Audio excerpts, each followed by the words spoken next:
د سجدې مبارکه سوره چې د قران عظیم شان د 10مه سوره ده په مکه معظمه کې را نازله شوې ده. 10 مبارک آیاتونه لري. تلاوت او پښتو ترجمه یې لومړی آیت څخه اوري. بسم الله الرحمن الرحیم. د الله په نوم چې ډیر زیات مهربان پورا رحم لرونکی دی. الف لام میم.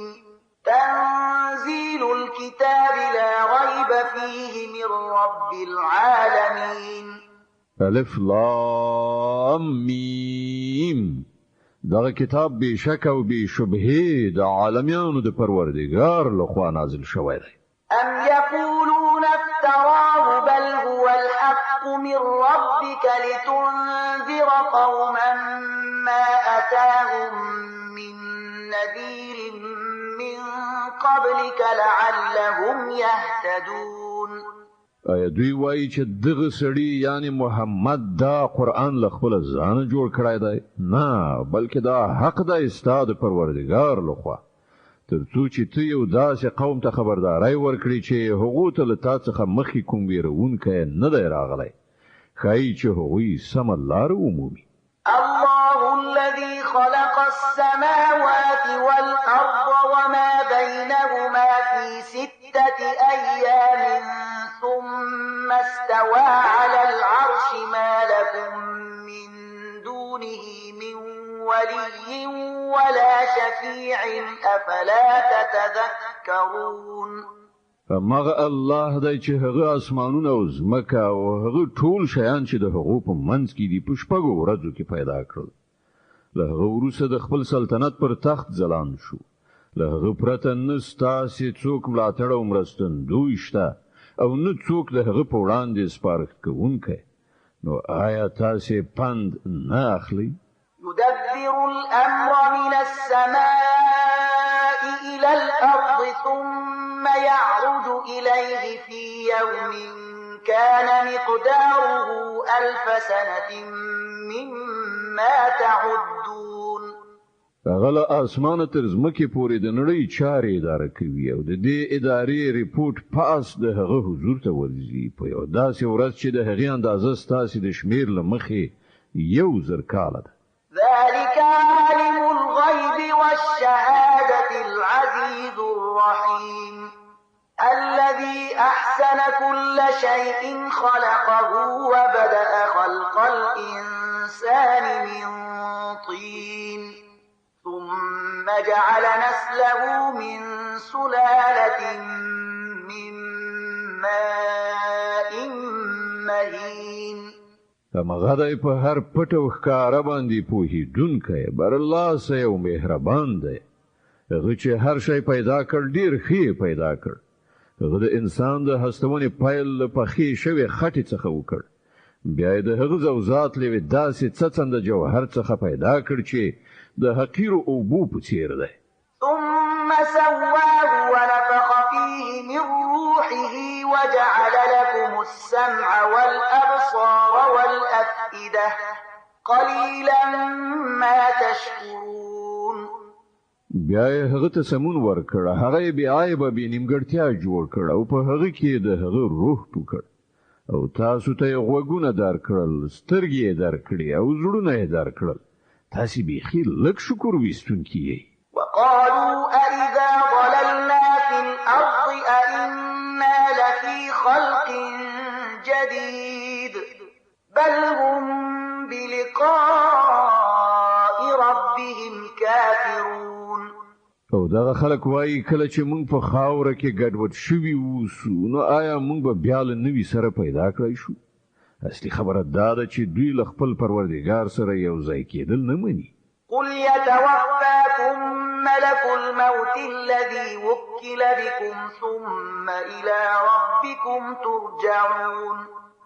دوی ته ووایه د مرګ هغه پرښتې چې پر تاسې معزفه کړی شوې ده تاسې به په پوره بشپړه توګه تر خپلې قبضې لاندې راولي او بیا به تاسې د خپل پروردګار لوري ته راوګرځول شئ. ولو ترى إذ المجرمون ناكسوا رؤوسهم عند عند ربهم ربنا أبصرنا وسمعنا فارجعنا نعمل صالحا إنا موقنون. کاش کې ته وینې هغه وخت چې دغه مجرمان زوړن سره د خپل پروردګار په وړاندې ولاړ وي. په هغه وخت کې به دوی وایي ای زمون پروردګار مونږ خو ولیدل او واموریدل، اوس مونږ بیرته ولېږه ترڅو مونږ نیک عمل وکړو. اوس زمون باور غلی دی.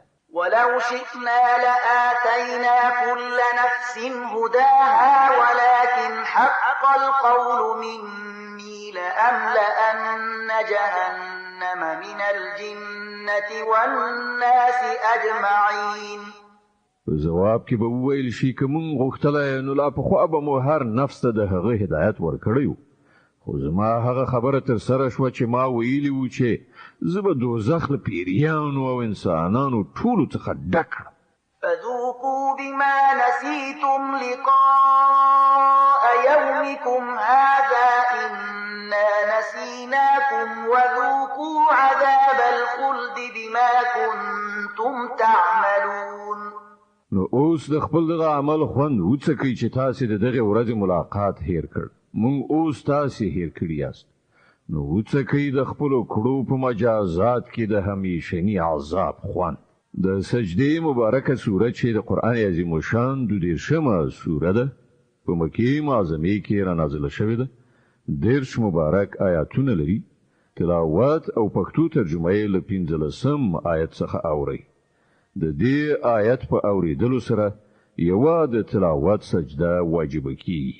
إنما يؤمن بآياتنا الذين إذا ذكروا بها خروا سجدا وسبحوا بحمد ربهم وهم لا يستكبرون.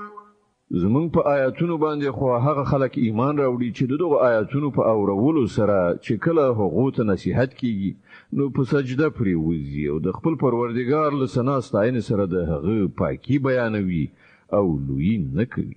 تتجافى جنوبهم عن المضاجع يدعون ربهم خوفا وطمعا ومما رزقناهم ينفقون.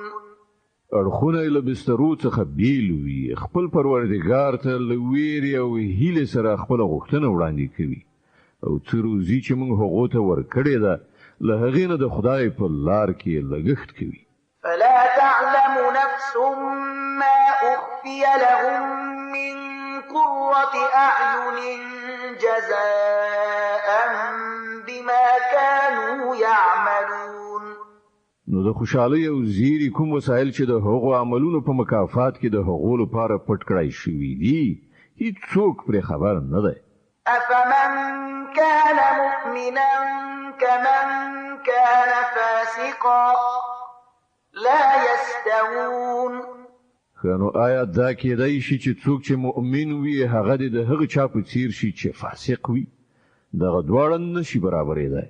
أما الذين آمنوا وعملوا الصالحات فلهم جنات المأوى نزلا بما كانوا يعملون.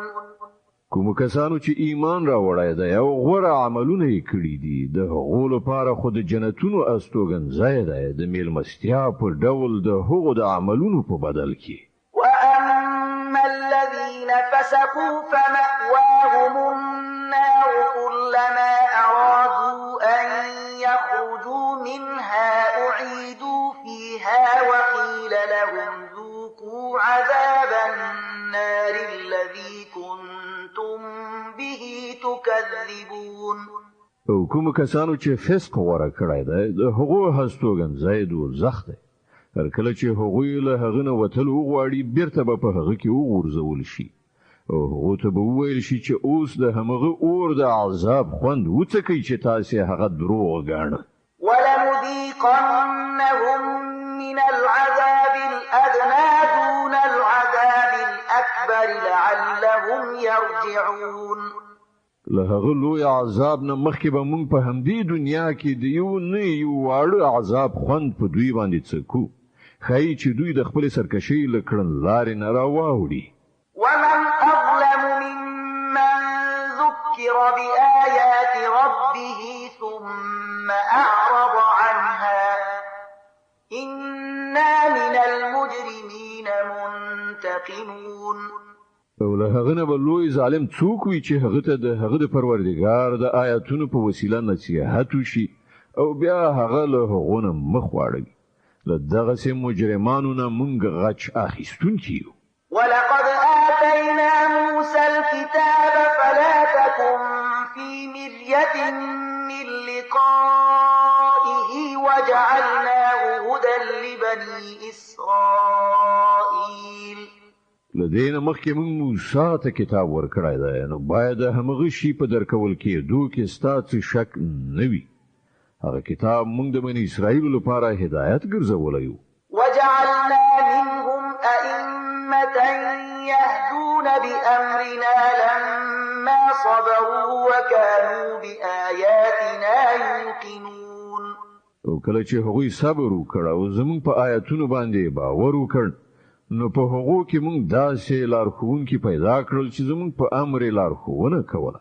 إن ربك هو يفصل بينهم يوم القيامة فيما كانوا فيه يختلفون. په یقیني توګه به همدا ستا پروردګار د قیامت په ورځ د هغو خبرو فیصله وکړي چې په هغو کې بني اسرائیل په خپلو منځو کې سره اختلاف کړی دی.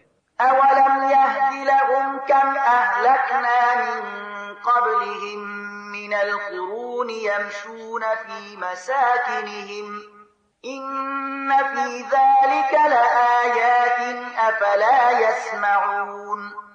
او آیا دغه خلکو ته په دغه تاریخي پیښو کې کوم هدایت نه دی په برخه شوی چې له دوی نه مخکې مونږ څومره قومونه هلاک کړي دي چې د هغو په مینو کې نن ګرځي راګرځي؟ په دې کې غټې نښانې دي. آیا دوی نه اوري؟ أولم يروا أنا نسوق الماء إلى الأرض الجرز فنخرج به زرعا تأكل منه أنعامهم وأنفسهم أفلا يبصرون. او آیا دغه خلکو هیڅ کله نه دي لیدلي چې مونږ د یوې شاړې ځمکې لوري ته اوبه جاري کوو او بیا له همغې ځمکې نه هغه کښت راټوکېږي چې له هغه نه هم د دوی څاروي خوراک کوي او هم دوی په خپله؟ آیا دوی نه ویني؟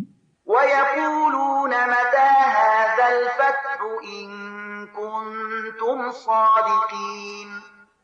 دغه خلک وایي چې دغه فیصله به کله وي که تاسې رښتیني یئ؟ قل يوم الفتح لا ينفع الذين كفروا إيمانهم ولا هم ينظرون. دوی ته وایي د فیصلې په ورځ به ایمان راوړل د هغو خلکو لپاره هیڅ ګټور نه وي چې هغوی کافر شوي دي او بیا به هغو ته کوم مهلت ورنه کړی شي.